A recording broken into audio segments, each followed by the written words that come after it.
السلام علیکم، میرا نام اسامہ چودھری ہے۔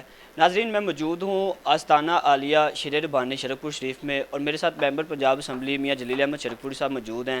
آج ہم ان سے خصوصی گفتگو کریں گے کہ حال ہی میں چند ایک ایسے واقعات پیش آئے ہیں جن کی بدولت علماء اہل سنت ہے ان کو تحویل میں لیا گیا، ان کی ساری ایکٹیویٹیز کو محدود کر دیا گیا ہے۔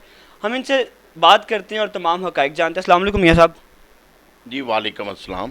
میاں صاحب، جمہوریت میں، جمہوری نظام میں یہ کیسا رویہ ہے کہ ایک جو مذہبی کہہ لیں یا سیاسی کہہ لیں جو پارٹی ہے اس کے اوپر ریسٹرکشن لگا دی گئی ہیں، نہ ان کی کوئی ایکٹیویٹی ہونے دینی ہے، نہ ان کا کوئی بھی ایکٹیویٹی ذرا سی نہیں ہونے دینی، بلکہ ابھی تک ان کو حدود میں رکھا گیا ہے، تحویل میں رکھا گیا ہے۔ تو میرے صاحب، جمہوری نظام میں تو یہ ساری چیزیں تو نہیں نہ ہوتی، تو اس کے حوالے سے آپ کا کیا کہنا ہے؟ جی اسامہ صاحب، اگر اس کو اخلاق سے دیکھا جائے تو یہ شدید زیادتی ہے، اور یہ پابندی کا جو اطلاق کیا گیا ہے ان کے اوپر یہ بھی غلط ہے۔ وہ ایک سیاسی سٹرگل میں تھے، کوئی ان کی ایسی ایکٹیویٹیز نہیں ہیں جو کہہ لیں دہشت گردی کی ہوں یا کس طرح کی ہوں۔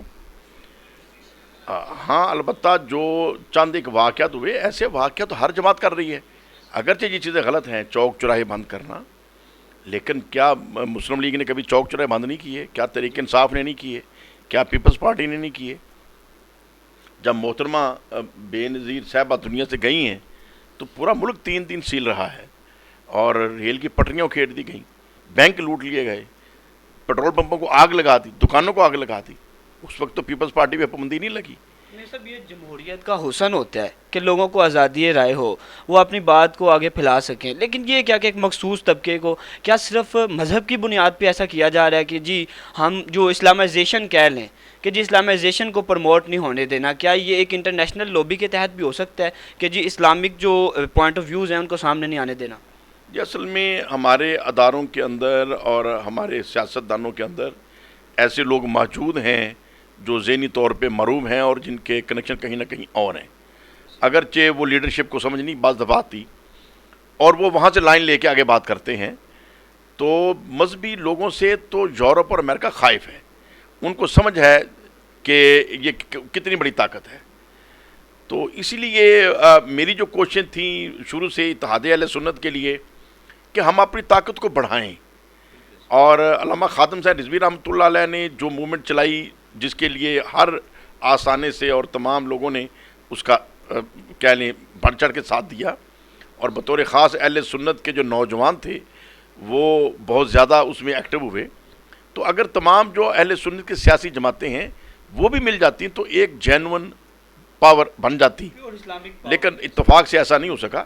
ابھی بھی جو میری ذاتی طور پہ کوششیں ہیں کہ تمام اہل سنت کی سیاسی اور مذہبی جماعتیں ایک پلیٹ فارم پہ آ جائیں، کیونکہ یہ ملک ہمارے بزرگوں نے بنایا ہے اور ہم ہی نے اس کو بچانا ہے اور آگے لے کے جانا ہے۔ تو انشاءاللہ تعالی جب ہماری قوت ایک جگہ پہ آ جائے گی تو پھر ایسی جو چیزیں ہیں وہ کرنا کسی کے لیے شاید آسان نہیں ہوگا۔ میاں صاحب، جو اقتدار میں بیٹھی پارٹی ہیں ان لوگوں کے ساتھ بھی آپ بہت زیادہ آپ کے رسم و رواج بھی ہیں، تو میاں صاحب ایسی کون سی ایکٹیویٹیز ہیں جو ابھی ان کے حق میں آپ نے کی ہیں جو لوگوں کو آپ بتانا چاہیں کہ جی طریق لبیک کے لیے یا اسلامی اہل سنت کے علماء کے لیے ان کی رہائی کے لیے ایکٹیویٹیز آپ نے کیا کی ہیں؟ نہیں، میں نے ذاتی طور پہ تو صاف بات ہے تکلیف محسوس کی ہے۔ حضرت اپنا صاحبزادہ ابو الخیر زبیر ہیں، حامد رضا صاحب ہیں فیصل آباد والے، اور کئی بزرگ، اور میں نے بھی ذاتی طور پہ جہاں جہاں حتیٰ کہ عمران خان صاحب کو میں ملا ہوں ان کو پوری طرح بحث مباحثہ کیا، سمجھانے کی کوشش کی، چیف منسٹر صاحب کو سمجھانے کی کوشش کی، آئی جی صاحب سے میٹنگ کی، اور باقی جو ہمارے فوجی ادارے ہیں جہاں بڑی دانش اور حکمت ہے ان کو بھی سمجھانے کی کوشش کی۔ غلطیاں تو ہر ایک سے ہو جاتی ہیں، اس معاملے میں وہ مسٹیک کر رہے ہیں، غلطی کر رہے ہیں۔ چودھری پرویز الہی صاحب سے بھی میری ملاقات ہوئی، ان کو بھی میں نے ریکویسٹ کیا کہ آپ اپنے تعلقات یوز کریں اور سمجھانے کی کوشش کریں، اس ایشو کے اوپر وہ غلطی کر رہے ہیں۔ اور میں جب جیل میں گیا باقی علماء کے ساتھ تو حقیقت یہ بات میں آپ کے ذریعے ضرور شیئر کرنا چاہتا ہوں، سعد رضوی صاحب سے جو میری ملاقات ہوئی جیل کے اندر، تو حقیقت ہے کہ میں ان سے بڑا امپریس ہوا کہ وہ جب ہم گئے وہ قید تنہائی میں تھے اور عرصہ کئی دنوں سے قید تھے اور کسی کو ملنے نہیں دیا جا رہا تھا، باہر کے حالات ان کے علم میں نہیں تھے، لیکن جب ہمیں وہ ملے ہیں وہ بڑے فریش تھے اور ان کے چہرے کے اوپر ایک اطمینان تھا، اور جتنی باتیں ہوئی بڑی انہوں نے اچھے طریقے سے باتیں کی۔ اور میں سمجھتا ہوں ان کے اندر ایک قائدانہ سلیقے ہیں، نیچرل ہیں. ان کے والد گرامی رحمۃ اللہ علیہ تو بہت بڑے عالم تھے، بے شمار ان کے شاگرد ہیں، لیکن ساتھ ساتھ بھی کہہ لیں سیاسی مزاج کے اندر کسی سے کم نہیں ہے. اگر انہیں صحیح طرح کام کرنے دیا جائے تو میں سمجھتا ہوں کہ ہمارے ملک کے لیے ایک اچھا ایک اضافہ ہوگا، ملک کی سیاست میں ایک خوبصورت ایک ماحول پیدا ہوگا.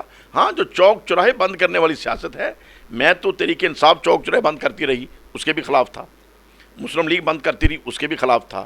اور اگر تحریک لبیک نے بند کیے تو وہ بھی میں سمجھتا تھا ٹھیک نہیں ہے.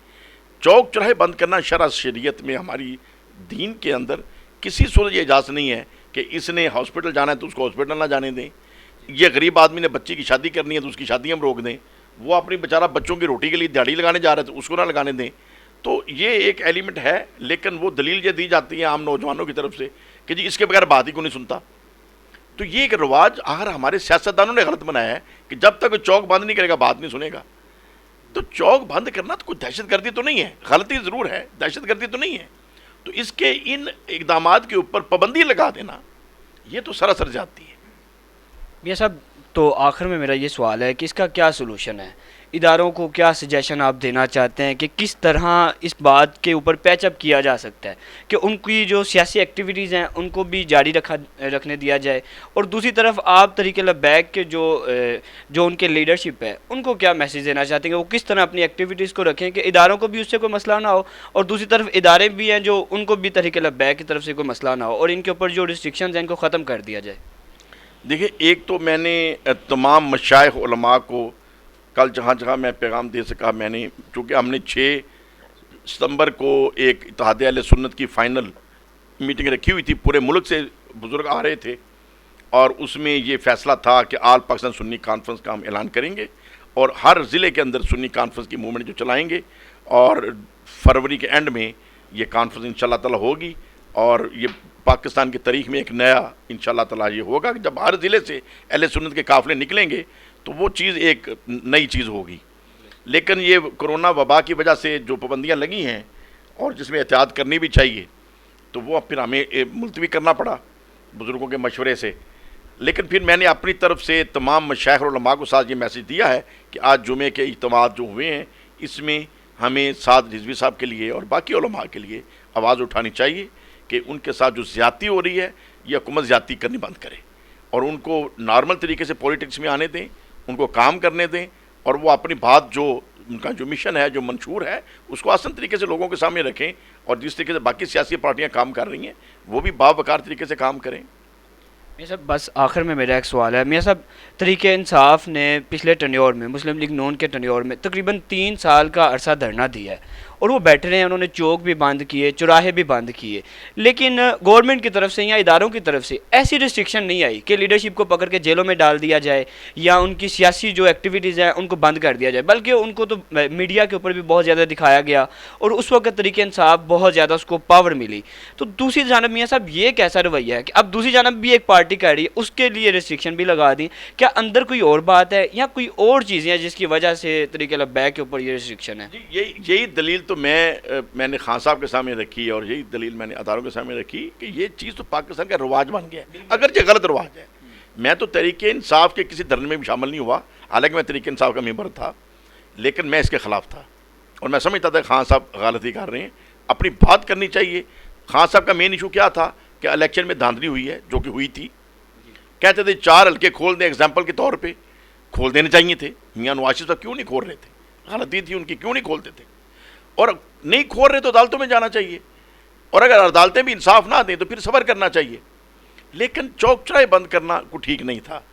لیکن ابھی بہرحال ہمیں اپنے کلچر کو ٹھیک کرنا ہے، سیاست کو بھی ٹھیک کرنا ہے، عدالتوں کو بھی ٹھیک کرنا ہے، ملٹری کے اندر بھی اصلاحات کی ضرورت ہے، ہمیں بیوروکریسی کے اندر بھی اصلاحات کی ضرورت ہے. ہم جب تک نیک نیتی کے ساتھ ان تمام چیزوں کو ریوائیو نہیں کریں گے، یہی میری میٹنگیں زیادہ علماء کرام کے ساتھ ہو رہی ہیں کہ ہمیں وہ ایجنڈا دینا ہے جس میں ہمیں سیاست کو بھی بتانا ہے کہ نیا قرآن و سنت کے مطابق کیسے سیاست کرنی ہے، ہمیں بیوروکریسی کو بھی بتانا ہے کہ قرآن و سنت کے مطابق کیسے کام کرنا ہے، ہم نے عدلیہ کو بھی بتانا ہے کیسے انصاف دینا ہے، اور ہم نے پاک فوج کو بھی بتانا ہے کیسے وطن کا تحفظ کرنا ہے. ہر ایک کے اندر غلطیاں ہیں، تو غلطیوں کے اوپر تنقید نہیں کرنی چاہیے، میں سمجھتا ہوں اصلاحی پیکج کے ساتھ مشورہ دینا چاہیے کہ بھائی اس کے بجائے یہ کر لیں جس سے کوئی ماحول بہتر ہو سکے. تو اصلاح کی گنجائش تو ہر وقت رہتی ہے, ہر لمحہ رہتی ہے. میرا صاحب بہت شکریہ. بہت مہربانی جی اسامہ بھائی, آپ تشریف لائے. Thank you.